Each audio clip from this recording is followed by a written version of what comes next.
हां चला ओके भाऊ, खरं तर भाजपच्या सगळ्या नगरसेवकांची आज बैठक झाली. सभागृह नेता गटनेता निवडीसाठीची नावं सुचवण्याची ही बैठक होती. काय नेमकी चर्चा झाली, कशा पद्धतीने बैठक? काही चर्चा झालेल्या आहेत त्या सार्वजनिक करायच्या नाहीत. त्यामुळं गटनेता निवडी संदर्भातली चर्चा झालेली आहे. ज्या पार्टीच्या सूचना आहेत त्या सन्माननीय सगळ्या नगरसेवकांनी नेत्यांना दिलेल्या आहेत आणि गटनेत्याची प्रक्रिया पुढे जाईल. आता काय अडचण नाही. विरोधकांकडे जिथं 2-4 नगरसेवक आहेत त्यांना गटनेता निवडताना हरकत जास्त कसरत करावी लागणार नाही, कारण त्यांच्यातलाच एक आहे. पण तुमच्याकडे 87 नगरसेवक आहेत, अशामध्ये कसरत करावी लागत शकत असेल. नाही, आमच्याहून 87 मधला एक होईल ना, काय अडचण नाही. कसरत करावी लागते त्यासाठी. नाही, कसरत अजिबात करायचं काय कारण नाही. शेवटी एक आहे की या शहरातल्या जनतेनं आपल्यावर विश्वास टाकलेला आहे आणि आमच्याकडे खूप कॅपॅसिटी असणारे अनेक नगरसेवक आमच्याकडे आहे की जे शहराचं नेतृत्व करू शकतात. त्यामुळं अशा लोकांच्यामधून एकाची निवड तर करायला लागेल. त्या दृष्टीनं आम्ही प्रयत्न करू आणि सर्वोत्तम देण्याचा प्रयत्न करू.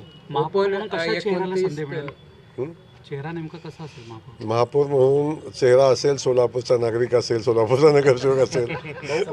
29 महापालिकेच्या गटनिवडीच्या बाबतीत पाहायला गेलं तर पूर्ण झालेले आहे, तर सोलापूरला असा का वेळ लागतो? काहीच वेळ लागला नाही. आजच बैठक घेतलेली आहे आणि बैठकीत आज बैठक झाली तर नेता अगोदर निवडायचा होता काय? बैठकच आज झालेली आहे आणि नेता निवडीला अजिबात वेळ लागणार नाही. नेता निवडीची प्रक्रिया ऑनगोईंग आहे, त्यामुळे चिंता करू नका. नेताही निवडला जाईल आणि महापौरही निवडला खरं तर जिल्हा परिषदेच्या निवडणुका लागलेल्या आहेत, तर बार्शीमध्ये दोन्ही शिवसेना हे एकत्रित येऊन निवडणूक लढत आहे. त्यांचं नेतृत्व बार्शीचे आमदार आहेत दिलीप सोपल हे करतात. आता आपण पाहतो की भारतीय जनता पक्ष हा जिल्ह्यातला आणि राज्यातला सगळ्यात मजबूत पक्ष आहे आणि अनेक लोक अनेक पक्ष ज्या त्या ठिकाणी अस्तित्वासाठी धडपड करत आहेत. तेव्हा आपल्या अस्तित्व टिकवण्यासाठी महायुती होते, युती आघाडी होते, या सगळ्या गोष्टी चालू राहतात. याच्यावरनं एक लक्षात येतं की भारतीय जनता पक्ष हा मजबूत पक्ष आहे आणि त्याचा पराभव करण्यासाठी सगळ्या पक्षांना एकत्रित यायला लागतं. हे आमच्या पक्षाचं मोठेपण आहे. त्यामुळे पुढं काय चालतं आहे, माझं म्हणणं आहे की महायुतीतल्या लोकांनी काही आचारसंहिता ठेवल्या पाहिजेत. महायुतीच्या बाहेर जाऊन काही तडजोडी करताना थोडा विचार केला पाहिजे आणि त्याची आवश्यकता वास्तविक पाहता आहे. भाऊ, स्थानिक लेवलला युतीची घोषणा झाली शिवसेनेची, मात्र संजय राऊत म्हणतात हे अधिकृत नाही आहे.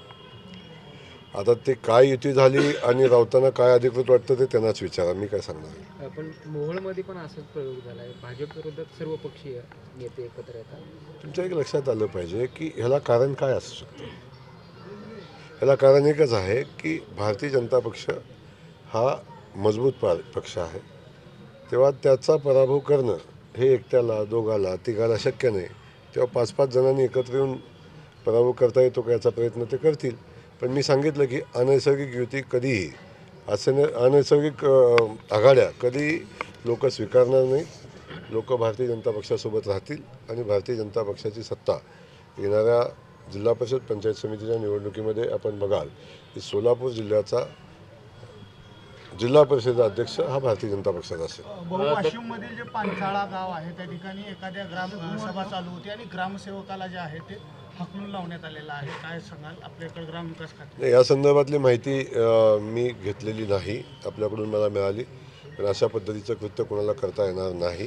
ग्रामसभेचे नियम आहेत, ते नियम सगळ्यांना सारखे राहतील, पाळायला लागतील आणि कुठल्या परिस्थितीमध्ये त्यांनी ग्रामविकास अधिकाऱ्याला ग्रामसभा सोडण्यासाठी सांगितलं याची माहिती घेऊन मग त्याच्यावर चर्चा करू. दक्षिण तालुक्यातील जिल्हा परिषद गटामध्ये आपल्या पक्षामध्ये गटबाजी झाल्याचं दिसून येतं, कारण 2-2 उमेदवारांना एबी फॉर्म दिला जातो आहे. दोघांना एबी फॉर्म मिळणं आणि जिल्हाध्यक्षांनी ज्याला नकार दिला होता, म्हणजे ज्यांचं पत्र रद्द करण्यासाठी सांगितलं होतं, वेळेच्या कारणामुळे त्यांचाच अर्ज जो आहे तो स्वीकारला गेला, बाकीच्यांचे जे आहेत ते अर्ज बाद झालेले आहेत. जिल्हाध्यक्षांनी जे सांगितलं तेच घडलेलं आहे, त्यामुळे तुम्हाला फार चिंता करायचं काय काम आहे. तर महापालिकेचा गटनेता कधी निवडला जाणार आणि पुण्यामध्ये कधी? कारण का मुंबईमध्ये गटनेता निवडल्यामुळे महापौर निवडीवर लांबणीवर पडलं. काय म्हटलं मुंबईचं काय म्हणतो? मुंबईत गटनेता निवड केल्यामुळे महापौर पदाची निवड लांबणीवर पडली. सोलापूरचा गटनेता कधी निवडला जाणार आणि काय नाव वगैरे निश्चित झालं? सोलापूरच्या गटनेता निवडीची प्रक्रिया चालू आहे. सोलापूर शहराचा गटनेता लवकरच निवडला जाईल. त्यामुळं कुठलीही महापौर निवडीची प्रक्रिया लांबणार नाही. जे टाईमलाईन निवडणूक आयोग ठरवून देईल महापौर निवडीचं, त्या टाईमलाईनमध्ये महापौर निवड होईल आणि सोलापूर शहराला एक चांगला महापौर देण्याचा प्रयत्न आम्ही सगळेजण करू. आमच्याकडे खूप चेहरे आहेत की ज्यांच्यामध्ये प्रचंड क्षमता काम करण्याची आहे आणि तो आमच्यापुढं आव्हान आहे की यातल्या एका मजबूत चेहऱ्याला या शहराचं नेतृत्व करण्याची संधी द्यायची. संजय राऊत असं म्हणतात की दोन्ही राष्ट्रवादी आहेत ते एकत्र येतील आणि शरद पवार अजित पवारांचं परत महाविकास आघाडीत येईल असं संजय राऊत म्हणतात. संजय राऊतांना अलीकडे अनेक स्वप्न पडतात आणि त्यांनी पडलेली स्वप्न आहे ना ते आता खरी होताना कधी दिसत नाही आहेत. त्यामुळे आता संजय राऊतांच्यावर किती विश्वास तुम्ही ठेवावा हा आता तुम्ही मीडियाने ठरवावं. भाऊ, भाजप कुठेतरी घराणेशाहीला पूर्वीपासून जे आहे ते टीका करत आलं होतं की अनेक काँग्रेसच्या नेत्यांवरती भाजपने टीका केली आहे, परंतु तीच घराणेशाही आज भाजपमध्ये दिसते. अनेक ठिकाणी नेत्यांची पत्नी असतील, नेत्यांच्या घरचे भाऊ असतील, भाऊ अशा पद्धतीचे अनेक घरातल्या घरातच सगळ्या नातेवाईकांनाच उमेदवाऱ्या दिल्या जातात. आता या संदर्भात तुम्हाला एक सांगेन की एखाद्या नेत्याचा नातेवाईक असला आणि तो जो पक्षाचा चांगला कार्यकर्ता असला, तो पक्षासाठी संघटनेसाठी वेळ देत असेल आणि काम करत असेल, अशा लोकांच्यासाठी अवश्य त्याचा विचार केला पाहिजे. शेवटी कुणाचा तरी मुलगा आणि कुणाचा तरी भाऊ आहे म्हणून तो कार्यकर्ता आहे हे विसरून चालणार नाही. परंतु जर डायरेक्ट अशा काही गोष्टी असतील तर त्या थोड्याशा भारतीय जनता पक्षाच्या संहितेच्या अनुषंगानं होत नाही. पण आम्ही शक्यतो प्रयत्न करतो कार्यकर्त्यांना न्याय द्यायचा. अकोला महानगरपालिका निवडणुकीत महाविकास आघाडी फुटलेली आहे. राष्ट्रवादी शरद पवार पक्षाने भाजपला पाठिंबा दिला आणि त्यांच्याच पक्षाच्या जोरावर आता भाजप तिथं सत्तेत जाणार आहे. आता या संदर्भातली अधिकची माहिती मला नाही, माहिती घेऊन बोलतो तुमच्याशी. महापौर हे खुल्या गटासाठी आपलं आरक्षण झालेलं आहे. सोलापूरचा महापौर खुल्या गटासाठी असेल किंवा आता चर्चा सुरू झाली की आयरामांना पुन्हा महापौर संधी, एकनिष्ठ कार्यकर्त्याला संधी मिळेल का? काय विचार पक्ष करते या पातळीवर? काय झालं आहे तुम्हा पत्रकार बंधूंना एक असं झालं आहे आयाराम गयाराम.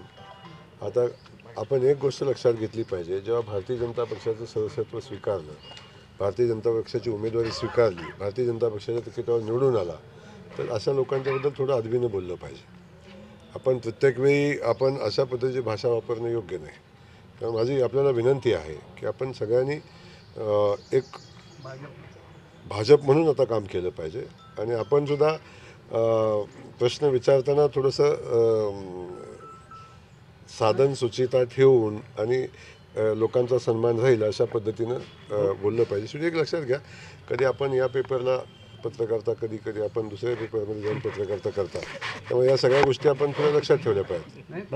सर्वसाधारण गटासाठी महापौर असल्या कारणानं 102 पैकी निवडला जाईल की 47 जे सर्वसाधारण मधले आहेत त्यांच्यामधला महापौर निवडला जाईल? सर्वसाधारण जागेमधनं जे 87 पैकी निवडलं जाईल का किंवा 47 महापौरच्या सर्वसाधारण गटातनं निवडून आलेले त्यांच्यातला सगळं आजच सांगितलं तर मग महापौर निवडीच्या प्रक्रियेला काय अर्थ आहे? बरं भाऊ, एक 3 मतदारसंघ आहेत. 3 मतदारसंघातला कोणत्या मतदारसंघातला महापौर? शहरात 3 मतदारसंघ आहेत. महापौर सोलापूर शहरातला होईल.